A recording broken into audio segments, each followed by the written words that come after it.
What's up guys, welcome back to a community questions video where we are going to answer a question that I have posted to the community, surprisingly, right, with the answers that you guys gave in the comments of the post. So in this video I put a post on my community section of YouTube. You guys had a question in there, and the question that we gave was: RuneScape can be a confusing place sometimes. What in the past did you find to be the most confusing things and why? Comment below and you might be in a future video. So I quite often do these posts, right, and I'm sure a lot of you guys watching know full well what the community questions are. So we're going to jump into this and read through your comments and the answers, and then I'll give a little bit of discussion on that, and maybe if you still are confused about some things that I can find as well, then hopefully we can clear some stuff up. But these are really good for like helping out newer players, returning players, and then if there's anything in here that confuses you, then maybe if I do have the answers, then I can give them, and if I don't have them, then you can just laugh at me and everything's all good. Anyway, if you do enjoy, leave a like, subscribe to the channel if you are new, and check that you are subscribed as well, because a lot of you guys that watch all the videos aren't subscribed. Let's get into this. Oh, and as always, these videos are pretty much just background food or second monitor stuff. You can just minimize it if you want to and just listen in the background. You don't have to watch the video footage if you don't want to. But there is some stuff there, but it's just me doing some PVM. Alright, so looking at the first comment, we have one from Mythical Entity with a good old Gengar picture there. Anyway, you say, interface 100%. It can be overwhelming at first, but learning how to use it can really enhance your RuneScape experience. Multiple bars, custom binds, auto-equip combat bars, and game view resizing are all amazing. A UI that the player is comfortable with is key to any game. RuneScape's biggest strength here is that it's fully customizable. Absolutely, this is like massive and something that confuses a lot of people. I get all the time on streams and stuff people asking about the UI and like mentioning about it and stuff. Mine's a little bit terrible, to be fair. It kind of is, and I don't resize my game view in the background. I probably should do that, but part of me just thinks, like doesn't matter that much. But yeah, it does make a little bit of a difference. Anyway, setting up your user interface is something that is going to be so freaking confusing and overwhelming for new players, because it is so customizable. Like everything on your screen can be moved and dragged and resized and put whatever the hell you want. There's nothing that's stuck in place. There is literally nothing that's stuck in place. You can move it anywhere. This can be obviously a really good thing once you know what you're doing with it, but then as soon as you are a new player and you look at this and you realize how many windows and menus there is, it's like the most stressful, like, it's so bad. It is so freaking confusing, and so many new players look at it and go, the interface, I hate it, it is terrible. And it is. For a new player it is, but for a really experienced player, someone who's took the time to actually go through it and like understand it all, and you know what you're looking at, kind of, it becomes so much better as well, because you can put things wherever you want. So it's kind of like a double-edged sword, right? For new players this is not going to be good because it's confusing and overwhelming, but for experienced players, once you know what you're looking at, it is so damn good. And I love the UI in this game for so many reasons, and then I also kind of, it stresses me out for so many reasons too. But I can almost guarantee this is something that a lot of people struggle with. I know I did. It took me ages. I just copied someone's and then reworked it all, and I've changed it along the days. My old one used to be freaking terrible. I'll try and put an image of it on screen right now, but damn, it was so damn bad. What was I thinking? Anyway, let's look at the next comment. Our second comment says, I have always had issues with combat. I've tried to be good at ED3, but I still struggle with even the second boss on that, so I resort to clues. There's a lot of people I know that actually do clues and stuff because they struggle with PVM. It takes a long time to get into it though. It really, really does. I think a lot of people think that all these people who do PVM and can do it, they just kind of got it straight away. And while there will be people that did that because they're just good at that sort of thing, a lot of people, like including me as well, had to spend ages, like years, trying to improve at PVM. And now I can do most bosses in the game, right? I think I can do almost all bosses in the game, to be fair. But it's took so damn long, and I'm not very good at all bosses in the game. Like, I'm pretty terrible at Solak. I can admit that I'm pretty shocking at Solak. And I've not done Virago really. I got carried through it in like years ago. I'm sure I could learn it. Like, I have no doubt that I could learn it, but that doesn't mean I wouldn't be terrible at it for a while. But it does take time, and it is stressful. But if you try and go in a duo or a trio with someone who's willing to learn, willing to teach, should I say, then you'll pick it up pretty quick. You'll get there. You'll definitely do it. And if it takes you some more time than other people, then it does. But if you enjoy it, then it's worth it. And that's the main thing. If you don't enjoy it, like if you don't enjoy the learning experience, then hey, you stick to your clues. Like, that's fine. But if you do enjoy it and you think it's fun, there'll be someone that will be willing to teach you. Like, I know for a fact that if you join the clan chat, the Init clan chat, and ask in there if someone wants to teach you like ED3, at some point, it might not be straight away, like because obviously people online and not online or whatever, at some point someone will be willing to take you and know that much. And there's a founder in there, one of the founders, that loves teaching people ED3. He taught me ED3 years ago. So if you do enjoy PVM, don't give up on it, dude. Keep at it. You will absolutely improve it and you will get there. But if you don't enjoy the learning experience, then maybe clues are your way to go.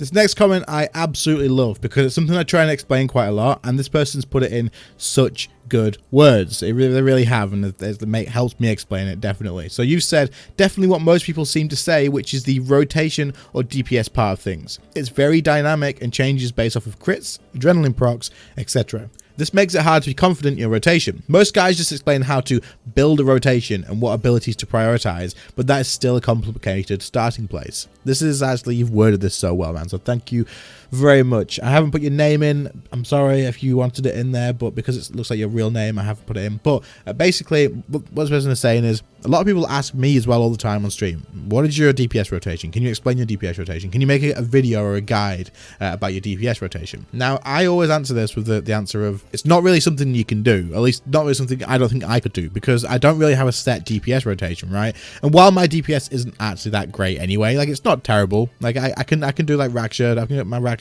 PR is like 232, so it's not bad, right? It's not amazing, it's not bad, but when people ask about it, it's kind of hard to put into like a direct thing because it's not a set rotation. You always do things differently depending on what's happening, and the situation changes so damn quick. There's a basic thing to it, of course, like when you do your sunshine, for example, or when you start a kill, you're usually going to start with the same thing because there's going to be an optimal thing that you do in the beginning. So you can teach that, right? You can teach the initial sunshine rotation and that sort of stuff. But even then, during a sunshine rotation, it's still going to change like on the go. You may get a relentless proc on something, or you may get your 100% adrenaline left there on your full relentless proc on your sunshine, and then you got to change everything up. Like it always switches around. You may get a relentless proc on your wild magic, meaning you can then asphyxiate straight away, all that sort of stuff. And it depends on what gear you've got, what weapon specs you've got. There is so much different stuff, so it's hard to just give a set rotation.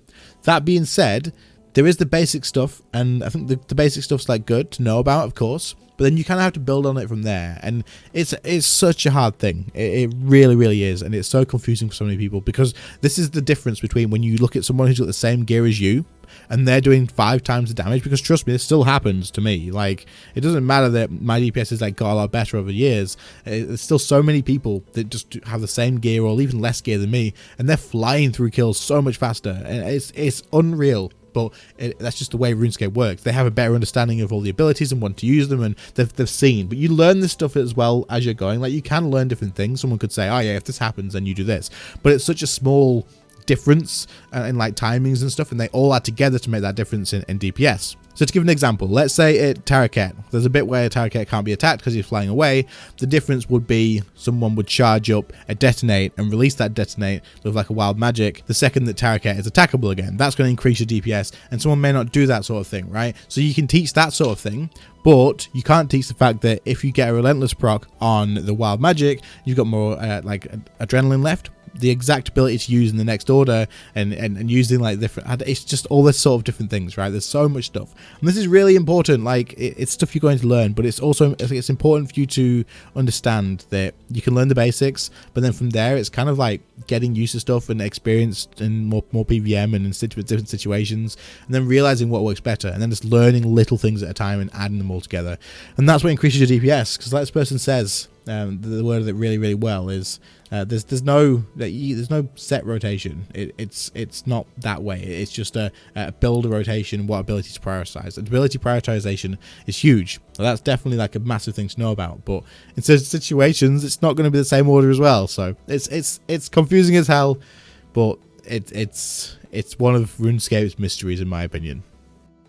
Alrighty then, moving on to the next one is a comment that says, I still struggle to figure out accuracy and damage per second and my ability bar. I just bought rune metrics and tried different things out to get my DPS as high as possible at the bosses. I swap ability order in the revo bar. I have no idea when things are better, like a Reaver's Ring versus a Ring of Death versus Channeler Ring versus a Ring of Death. So this is something that is super confusing. Combat is so confusing in this game, and it could be a lot like less confusing, but at the same time then would lose some of the depth of it, and that's kind of what makes it good, and that's what makes you guys that do struggle with it and what made me still stick around, right? Like if it wasn't as in-depth as it was and complex, well, you can see that it's fun, right? You know it's fun, you just want to get to it, but it is confusing. Now accuracy, I'm going to answer this question basically because I do know the answers to this one, some of it kind of. So accuracy, you can get the information on this on the wiki page from the boss affinities and stuff, but overall the easiest way for you to do this is if you are missing at a boss, if you are splashing, if you see those little like like splash icons or things like a little shield icon now that you're missing or whatever, your accuracy isn't high. So if you're using a aura like a maniacal or a DPS aura like that, or if you're using an accuracy aura and you are still getting splashes, then you don't want to be using things like a Reaver's Ring, because a Reaver's Ring will lower your accuracy. Now, accuracy is incredibly important. It's probably the most important part of doing DPS, because if you miss, then you do no damage at all. So being able to actually hit the target is more important than like having your damage thing increased all the time. That being said, we have DPS auras like Maniacal, Reckless, and Berserk aura. These increase your accuracy as well as your damage. So that's why they increase so much damage, right? They increase your accuracy so much as well, and then the damage on top of that, and it stacks because it's the same aura. So you want to get accuracy before damage, and then you have the damage apply once you can actually hit the boss. So if you have a Reaver's Ring that increases your crit chance, which of course is going to be damage, like pure damage, but it lowers your accuracy, if you aren't hitting the boss in the first place, this is not something you want to do, because you are going to be missing it even more. And if you do miss, that's worse than having that extra chance at critting on the boss when you do hit, because it's only a small chance. Missing's going to happen more often. You definitely don't want this to happen. In this situation, you would want to use the next best in slot ring, which is probably going to be a Channeler's Ring if you're using magic, or it's going to be the other range ring, I think, if you're using range. But basically, Ring of Death, don't worry about Ring of Death unless you have high death costs and you die.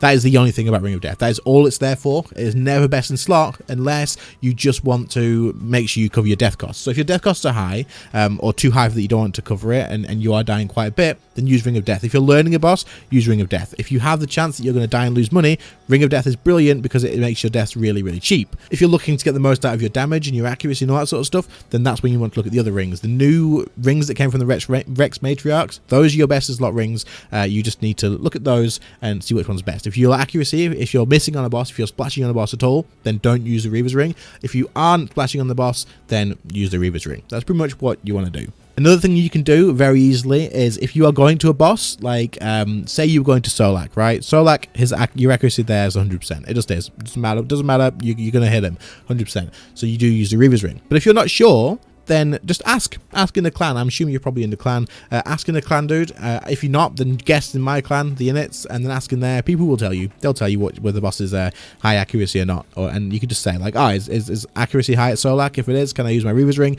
And someone will say. They'll say yes or they'll say no, and then you can go from there. That's the easiest way to do it. And then eventually you will just learn that. Like you'll know. Once you've learned about Solak being high accuracy, then you'll know that for the future. Hope that helps for that bit. The ability bar and stuff, that's a bit different. I'm not going to cover that in this one because it's been a long one, but I just wanted to go over that. By the way, your damage per second will increase when you figure out like your accuracy and stuff, and you're using the right auras in the right places. All that sort of good stuff. Next up is Invention. When I finally unlocked Invention, I was so confused on how to use it. It takes a while to understand it. You and me both, Laker 10. Laker 10. I think that's your name. Laker 10 it is. Anyway, I still suck with Invention and I don't get it, and I think I'm just too lazy to actually learn it properly. That, and I've kind of been spoiled a little bit because I just messaged someone called No One, which makes no sense, but I do because that's the character name, and I just say, hey, I want to get this perk. How do I get it? And what's the best way to do it? What level? And they just tell me because they know everything about the game. But the wiki does give you the information on this. It just confuses the crap out of me still. I'm sure I could learn it if I sat down and really looked into it, but I don't know. But yeah, the wiki is the best place for this, and Invention is so freaking confusing. For you guys that are learning Invention now, honestly, do ask your friends about it as well. Ask someone to explain it. Someone will explain it in a clan and stuff. Clans are usually really good. Like, if you join a clan and you ask a question, like, the whole point of it is like to help each other out, right? So just try that as well, but also the wiki, the calculators and stuff, it will all be there for you to go through, and it will tell you. Just make sure you understand the calculators because they are confusing, and they confuse the crap out of me still. And I'm not going to spend much longer on this because I don't have much to add in information wise, other than the way that I get around it is asking people, and then also of course using the calculators and trying my best to understand how they work. But if you are confused about Invention, you're not alone. There's a lot of people. It's very common for people to ask questions about perks and stuff, so just ask the question. People will help. The next comment says, I don't know how to gear up for PVM. To this day, I still bring a pack yak of sharks and some normal prayer potions. Also, I have no idea how to skill Invention. I got level 70 from lamps and cogs. You remind me so much of myself when I started doing YouTube. Holy shoot. I was so freaking clueless, man. oh, having everybody tell me how bad I was, and not how bad, everyone was actually really nice, but having everyone tell me what I was doing wrong and like explaining things was so freaking beneficial for me. But basically for PVM, yeah, there's some specific things you want to take, and definitely normal prayer potions don't sound like the right option because they're usually never the right option. I don't think anyone that takes normal prayer potions, there's no real reason. I can't think of anything. Super restores are cheaper and they do more, so in that situation, I think, yeah. But basically, this is not to tear you to bits or anything. I have actually done a video in the past talking about building a preset for like PVM and stuff, and things that you need to know about that. So I will try my best to remember to link it down below. I've just made a note on my notepad to do that. So I will definitely try my best to do that. If I haven't done it and you are listening, or anyone's listening, please let me know in the comments, and I will go back and I'll find it when you do comment. That'll be my reminder. That usually is how it works. But you can look through that and it'll explain stuff, but there's definitely some things you want to be bringing along that will make your life so much easier. And honestly, if you are doing bosses that you're okay with, you can get the actual kill. Get rid of your pack yak and try a DPS familiar. Using Ripper Demon is probably the best option. Use scrolls as well. A lot of people don't, like, they're hesitant to use scrolls because they're expensive. But if you can get through the boss so much quicker, you use less supplies and stuff. You're not using a pack yak full of food. Those few scrolls that Ripper Demon is going to use during that fight is going to save you the money anyway, or be about the same. It's going to be about the same cost. It's not going to be that much more. You're going to make your life easier and more chilled out. Like, you want the stress-free stuff, right? You don't want to be stressed every time you do a boss, taking twice as long.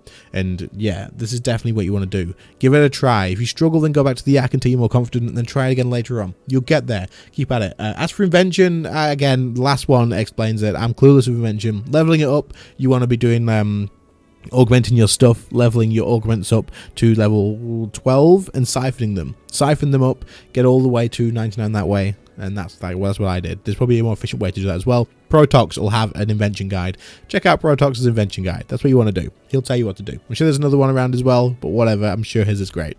Hopefully that helps though with the other stuff. If you check out that video about the presets, let me know. If you have questions as well, my DMs on Discord are always open. I'm happy for you to send me a screenshot of your preset and stuff, and I will look at it and I'll be like, no, change this, and then you'll hopefully get a better experience. Well, that's the hope. Anyway, let's move to the next one.